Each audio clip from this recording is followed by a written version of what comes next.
با خرید یک میکروسکوپ جدید ممکن بعضی اجزای میکروسکوپ از قبل نصب شده نباشه در داخل بسته‌بندیش. چگونه ما میتونیم این بخش های میکروسکوپ دوباره نصب کنیم و یا گهگاه ضرورت میشه که یک بخش از میکروسکوپ خراب میشه، یک عدسیه ضرورت به تبدیل کردن پیدا میکنه، چطور ما میتونیم او را جدا بسازیم و عدسیه جدید جاش نصب کنیم. در این میکروسکوپ فعلا بخش هایی که باز شده است، بادی تیوب است، مثلا پوش منبع نوری است، عدسیه های شی. البته قبلا ما دو تا عدسیه های شای نصب کردم، دو تا دیگه نصب میکنم که دیگرش هم به عین روش نصب میشه یا نصب کارش به عین شکل است. از کجا شروع میکنیم؟ از بادی تیوب. اول ما بادی تیوب در جاش قرار میدم. این نصب بادی تیوب که ما و شما میتونیم برای قرار دادن عدسیه های چشمی از این استفاده کنیم. مرحله بعدی چیکار میکنیم؟ میرم نصب عدسیه های شی انجام میدم.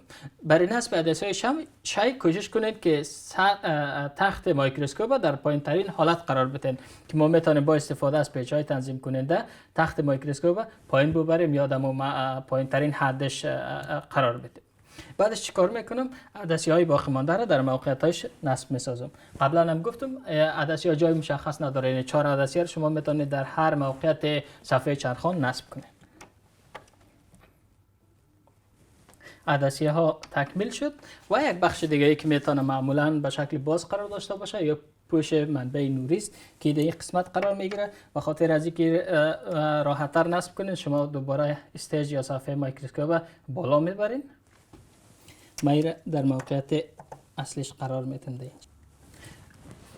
فعلا تمام بخش‌های میکروسکوپ ما و شما نصب شد.